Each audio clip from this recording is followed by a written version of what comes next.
থাকবো নাকো বদ্ধ ঘরে, দেখব এবার জগৎটাকে, কেমন করে ঘুরছে মানুষ যুগান্তরের ঘূর্ণিপাকে। নমস্কার, কেমন আছেন সবাই? আজ আমরা আবার বেরিয়ে পড়েছি নতুনের খোঁজে। আজ আমাদের গন্তব্য পূর্ব বর্ধমান জেলার অন্তর্গত মন্দির নগরী অম্বিকা কালনা। ওখানে আমরা বেশ কিছু ঐতিহাসিক ও আধ্যাত্মিক স্থান দর্শন করব। তারপর চলে যাব হুগলির সবুজ দ্বীপে। ভিডিওটা পুরো দেখার অনুরোধ রইল। আর ভালো লেগে থাকলে লাইক, শেয়ার ও কমেন্ট করবেন। আর আমাদের চ্যানেলটিকে সাবস্ক্রাইব করে আমাদের পাশে থাকবেন। ভাগীরথী নদীর পশ্চিম তীরে অবস্থিত এই শহরটি অম্বিকা কালনা নামে পরিচিত। পঞ্চদশ ও ষোড়শ শতকে এই স্থানটি অম্বুয়া বা অম্বয়া মুলুক নামে পরিচিত ছিল। পরবর্তীকালে স্থানীয় দেবী অম্বিকার নাম অনুসারেই এই শহরের নামকরণ হয়। আমরা অম্বিকা কালনা এসে গেছি। আর প্রথমেই যেখানে এসেছি সেটা হলো এই শহরের নাম, যে মায়ের মন্দিরের, যে মায়ের নাম অনুসারে সেই অম্বিকা মায়ের মন্দিরে প্রথমেই আমরা এসেছি। চলুন আসুন। এই মন্দিরটি মা সিদ্ধেশ্বরী দেবীর মন্দির নামে পরিচিত। মা কালী বা সিদ্ধেশ্বরীর অপর নাম অম্বিকা। 18 শতকের পঞ্চম দশকে বর্ধমানের জমিদার চিত্রসেন রায় এই মন্দিরটি শহরের উত্তর পূর্ব অংশে ভাগীরথী নদীর তীরে নির্মাণ করেন। এই মন্দির চত্বরে দেবীর মূল মন্দির ছাড়াও আরও 5টি শিব মন্দির রয়েছে।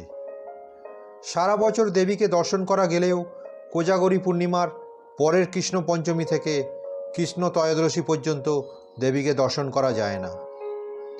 ওই সময় গর্ভগৃহের দরজা বন্ধ থাকে। পুজো, ভোগ নিবেদন সবই মন্দিরের বাইরে থেকে হয়। প্রতি বছর কার্তিকী অমাবস্যায় সিদ্ধেশ্বরী পুজোকে ঘিরে শহরবাসী উৎসবে মেতে ওঠেন। এখানে মা কালী সিদ্ধেশ্বরী রূপে পূজিত হন। দেবী মূর্তিটি নিম কাঠের তৈরি। দেবীর 4 বাহু, বাম হাতে খড়গ ও নরমুণ্ডু, পদতলে মহাদেব, মাথায় সোনার মুকুট ও গলায় নেকলেস সহ বিভিন্ন অলঙ্কারে সজ্জিত।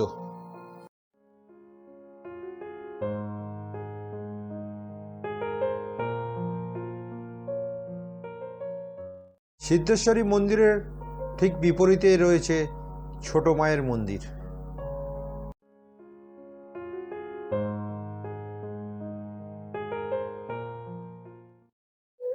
সিদ্ধেশ্বরী মন্দির দর্শন করে বেরিয়ে এসে ডান দিকে 100 থেকে 150 মিটারের মতো গেলেই পড়বে অনন্ত বাসুদেবের মন্দির বা শ্রী গোপীনাথ গৌড়ীয় মঠ। মন্দিরে প্রবেশ করার পর বাঁদিকেই পড়ল গোশালা। গোশালা পেরোলেই সুন্দর সুদৃশ্য কারুকার্য করা মন্দির।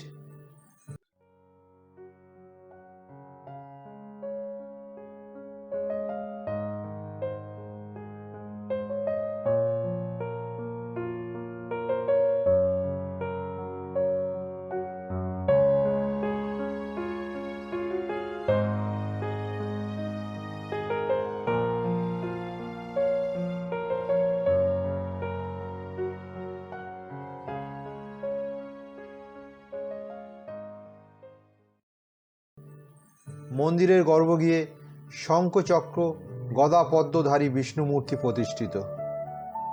এছাড়াও রাধাকৃষ্ণ, গোপাল ও অন্যান্য মূর্তিও প্রতিষ্ঠিত। তবে মেন বিগ্রহ বিষ্ণু মূর্তি।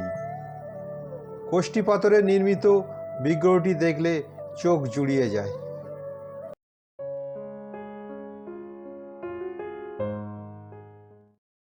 সিদ্ধেশ্বরী কালী মন্দিরের মোড়ের কাছেই গোপালজির সুদৃশ্য 25 চূড়া বিশিষ্ট মন্দির অবস্থিত। এটি কালনার 3টি 25 চূড়া মন্দিরের একটি। 1688 শতাব্দে অর্থাৎ ইংরাজি 1766 খ্রিস্টাব্দে বাহুজ বংশোদ্ভূত শুদ্ধ বুদ্ধি সম্পন্ন শ্রীকৃষ্ণচন্দ্র নামক এক সুধী গোপালের নিমিত্তে এই মন্দির নির্মাণ করেন। এটি রাজা তিলকচন্দ্রের রাজত্বকালে নির্মিত হয়। মন্দিরের গর্ভে গিয়ে বিরাজ করছেন সুদৃশ্য গোপালের মূর্তি ও দুটি রাধাকৃষ্ণের মূর্তি। মন্দিরের দেওয়ালে যে সমস্ত টেরাকোটার ফলক আছে তা অতি আকর্ষণীয়। অবশ্য সেই টেরাকোটার বেশিরভাগই নষ্ট হতে চলেছে।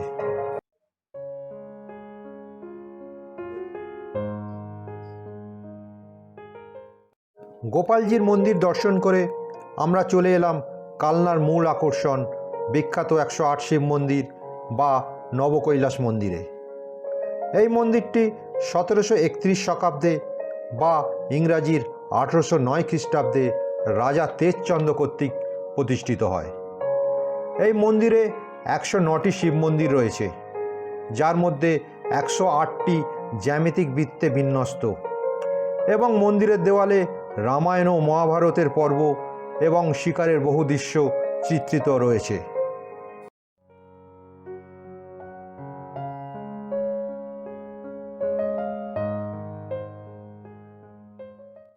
এখন আমরা রয়েছি অম্বিকা কালনার বিখ্যাত 108 শিব মন্দিরের।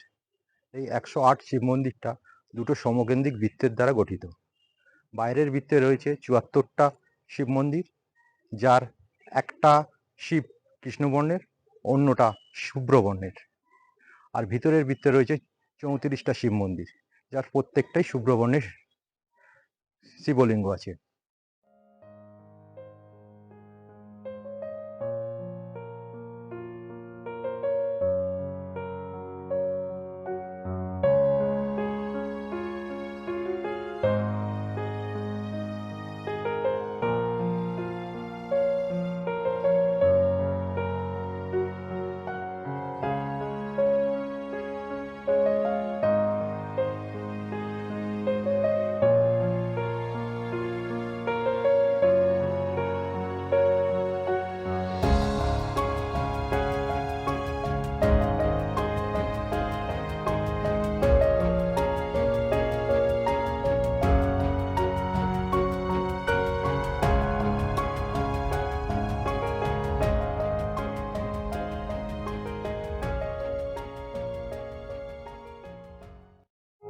নবকৈলাস মন্দিরের ঠিক বিপরীতে Rajbari complex. Archaeological Survey of India দ্বারা সুরক্ষিত এই মন্দিরগুলি দেখলে মুগ্ধ হতে হয়, তবে ভিডিওগ্রাফির জন্য এখানে আলাদা চার্জ দিতে হয়। রাজবাড়ি চত্বরে ঢুকে প্রথমে প্রশস্ত এক বাগান চত্বর, আর প্রথমে যে মন্দিরটি আমরা দর্শন করব তা হলো প্রতাপেশ্বর মন্দির। 1849 সালে বর্ধমানের রাজা প্রতাপচন্দ্রের স্ত্রী শিউরি কুমারী তার স্বামীর স্মরণে মন্দিরটি নির্মাণ করেন। মন্দিরের গায়ে পোড়ামাটির অপূর্ব কাজ দেখতে পাওয়া যায়। মন্দিরের গর্ভে গিয়ে বিশাল আকারের একটি শিবলিঙ্গ প্রতিষ্ঠিত। প্রতাপেশ্বর মন্দিরের পাশেই 1758 সালে তৈরি খোলা রাসমঞ্চ রাজবাড়ির একটি অন্যতম নিদর্শন। রাসমঞ্চ থেকে ডান দিকে ঘুরে সামান্য গেলেই রূপেশ্বর মহাদেব মন্দির। চাঁদনি ও দালান এই দুয়ের সমন্বয়ে তৈরি হয়েছে এই মন্দিরটি। এই মন্দিরটিতে ইউরোপীয় স্থাপত্যের ছোঁয়া পাওয়া যায়।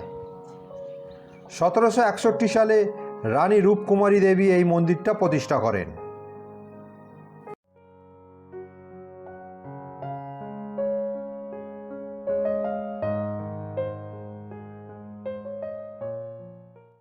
রূপেশ্বর মন্দিরের পাশেই একচালা 5টি শিব মন্দির, এর মধ্যে 3টি ছোট ও 2টি বড় শিব মন্দির।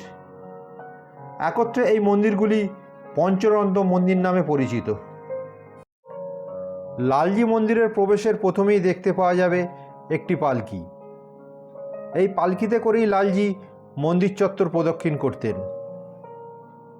এই মন্দিরটি হলো এই মন্দির চত্বরের সবচেয়ে প্রাচীন মন্দির। মন্দিরের 3টি স্তরে রয়েছে মোট 25টি চূড়া। 1739 সালে বর্ধমানের মহারানী ব্রজকুমারী দেবী এই মন্দিরটি নির্মাণ করেন। পুরো মন্দিরটি জুড়ে রয়েছে টেরাকোটার অসাধারণ কারুকাজ। বাংলা টেরাকোটা শিল্পের এক অসামান্য নিদর্শন এই মন্দির।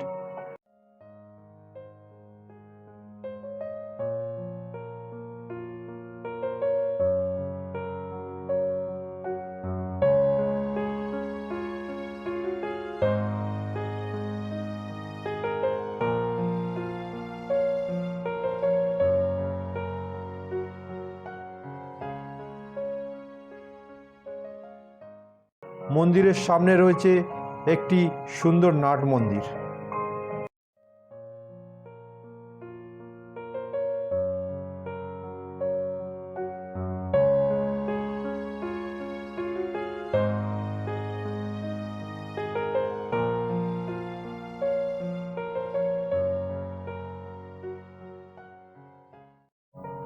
লালজি মন্দিরের ঠিক উল্টো দিকেই রয়েছে গিরি গোবর্ধন মন্দির।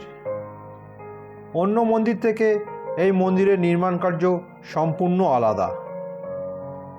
এটি গোবর্ধন পর্বতের চূড়ার ন্যায় নির্মিত।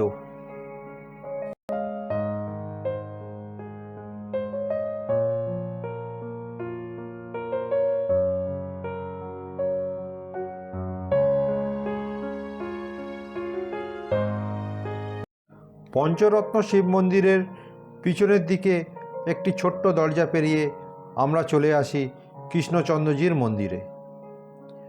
1751 থেকে 1755 খ্রিস্টাব্দের মধ্যে বর্ধমানের মহারাজা কীর্তিচাঁদ বাহাদুরের আমলে তৈরি হয় এই মন্দিরটি। মন্দিরটির সম্মুখভাগে রয়েছে অপূর্ব অলঙ্করণে সমৃদ্ধ ত্রিখিলান প্রবেশপথ। এটিও 25 চূড়া বিশিষ্ট মন্দির। মন্দিরের গায়ে অপূর্ব টেরাকোটার ফলক দেখতে পাওয়া যায়, তবে এই টেরাকোটার ফলক অনেকাংশেই ধ্বংসপ্রায়। মন্দিরের গর্ভগৃহে রয়েছে অপূর্ব রাধাকৃষ্ণের মূর্তি। ভারতবর্ষের 5টি 25 রত্ন মন্দিরের মধ্যে এই মন্দিরটি অন্যতম।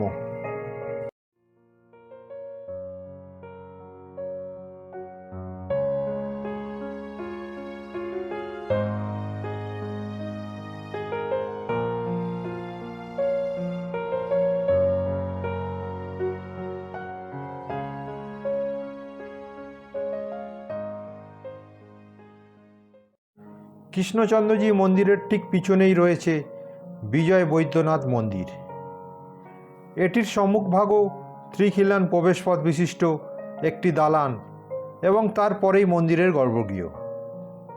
সেখানে বিরাজমান কালো পাথরের সুবিশাল শিবলিঙ্গ।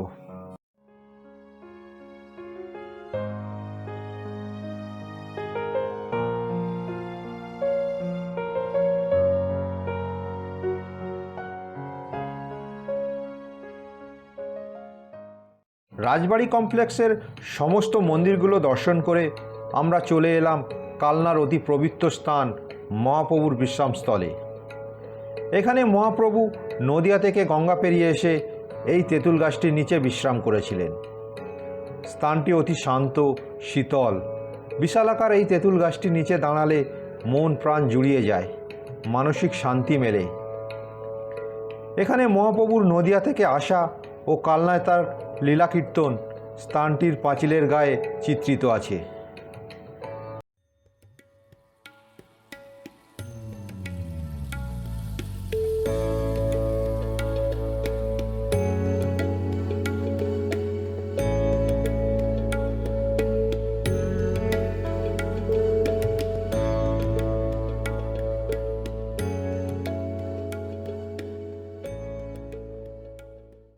তেঁতুলতলার এই ছোট্ট মন্দিরে মহাপ্রভুর চরণচিহ্ন রয়েছে, যার দর্শন পেয়ে এবং তাতে মাথা ঠেকিয়ে নিজেকে ভাগ্যবান মনে হচ্ছে।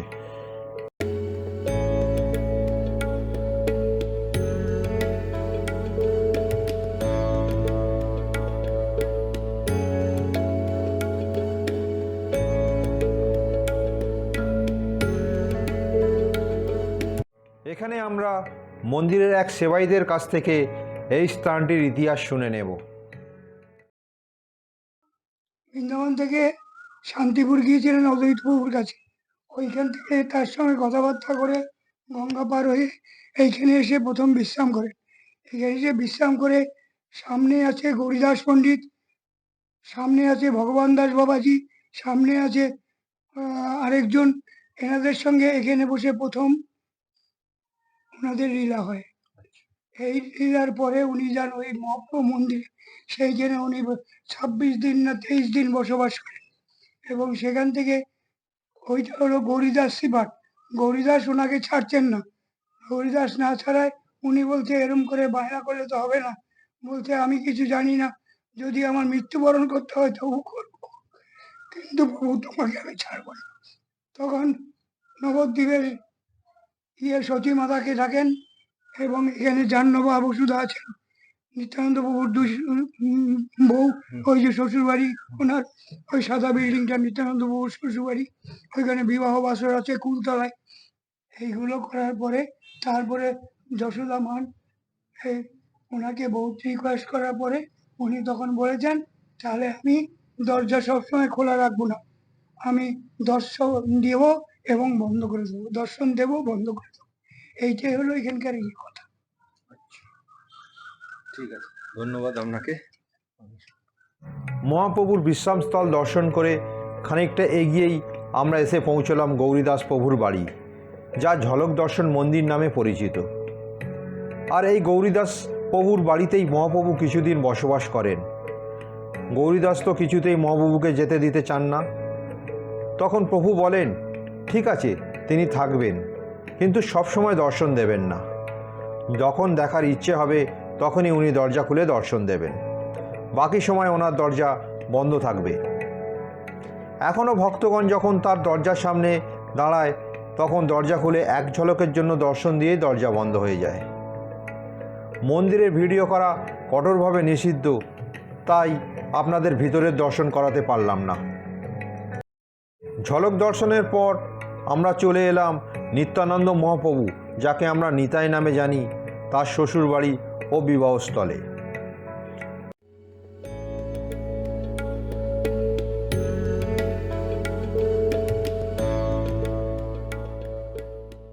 এখানে এই বিশাল কুলগাছের নিচেই মা বসুধা জাহ্নবীর সহিত নিতাই চাঁদের বিবাহ হয়।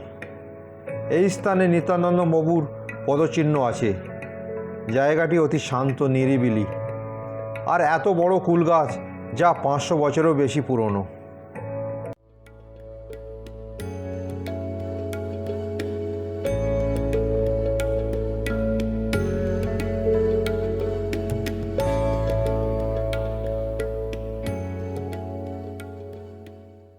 এখন আমরা যে মন্দিরটা দর্শন করছি সেটা পাতালগঙ্গা মন্দির বা ভবপাগলা বাবার মন্দির নামে পরিচিত। তিনি একজন সিদ্ধ পুরুষ ছিলেন। প্রত্যহ গঙ্গা স্নান না করে তিনি অন্ন মুখে দিতেন না। বয়সকালে যখন তিনি অসুস্থ হয়ে পড়েছিলেন তখন গঙ্গা স্নান করতে যেতে পারছিলেন না। স্নান করতে না পারার জন্য খাবারও খেতে পারছিলেন না। তখন মা গঙ্গা তার ভক্তের কষ্টে সাড়া দিয়ে ভবপাগলা সাধনস্থানে এসে উপস্থিত হন এবং তিনি স্নান করে অন্ন মুখে দেন। এই হলো পাতালগঙ্গা মন্দিরের কাহিনী।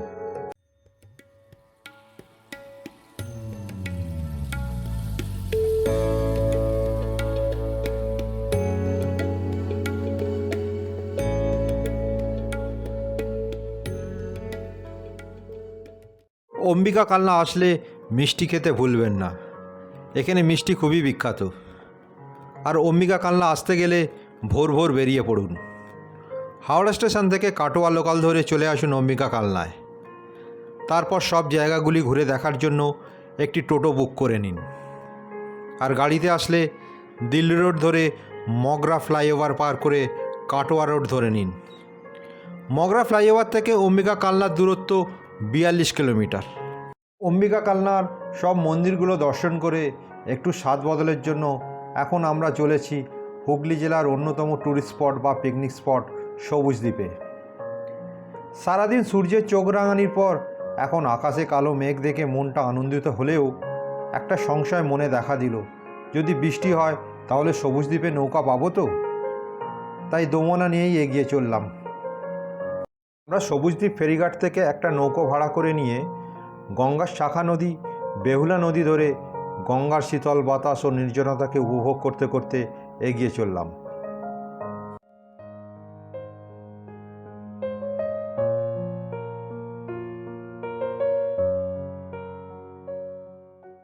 আমরা বেহুলা ও গঙ্গার সংযোগস্থল পেরিয়ে গঙ্গাবক্ষের ওপর তৈরি হওয়া একটা চক্ষু আকৃতি দ্বীপে এসে পৌঁছলাম।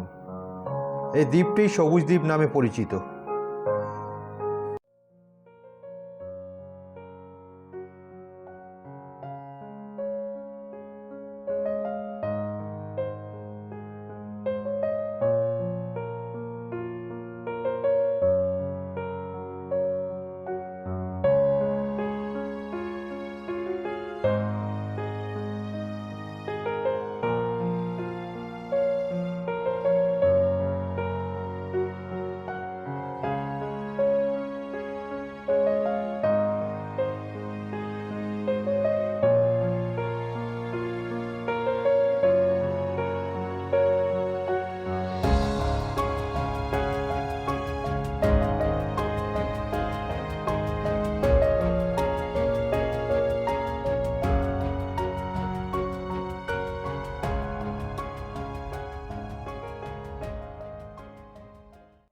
সবুজদ্বীপ নামটি সত্যিই যথার্থ, কারণ পুরো দ্বীপটি জুড়েই সবুজের সমারোহ। বিভিন্ন বড় বড় গাছ আর কত রকমের নাম না জানা ফুলের গাছ রয়েছে এই দ্বীপটিতে।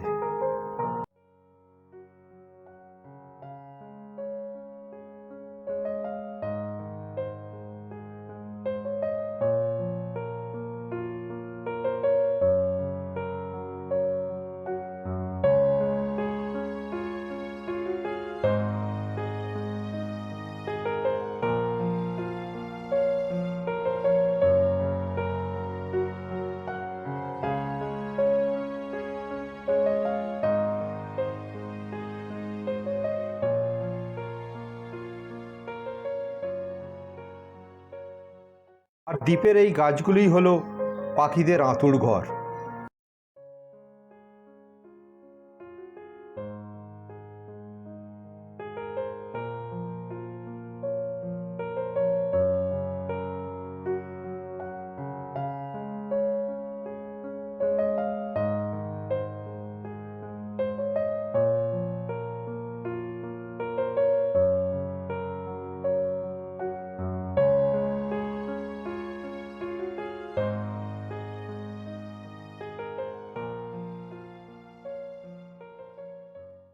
এই জায়গাটি শীতকালে খুবই জমজমাট থাকে, দোকানপাট বসে, কিন্তু বর্ষাকালে এগুলি বন্ধ থাকে। এখানে ওয়েস্ট বেঙ্গল ট্যুরিজমের একটি সুন্দর রিসর্ট আছে। যারা নির্জনতা পছন্দ করেন একদিনের জন্য তারা এখানে আসতে পারেন। রিসর্টটি ওয়েস্ট বেঙ্গল ট্যুরিজমের ওয়েবসাইট থেকে বুকিং হয়। সবুজদ্বীপ ঘুরে আমরা আবার নৌকা চেপে ফিরে এলাম, আর এখানেই আজকের ভিডিওটা শেষ করলাম। ভিডিওটি শেষ পর্যন্ত দেখার জন্য অনেক ধন্যবাদ। আর ভিডিওটি যদি ভালো লেগে থাকে প্লিজ লাইক, শেয়ার ও কমেন্ট করবেন।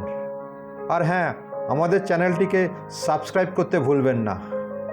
জয় হিন্দ, ভালো থাকবেন সবাই।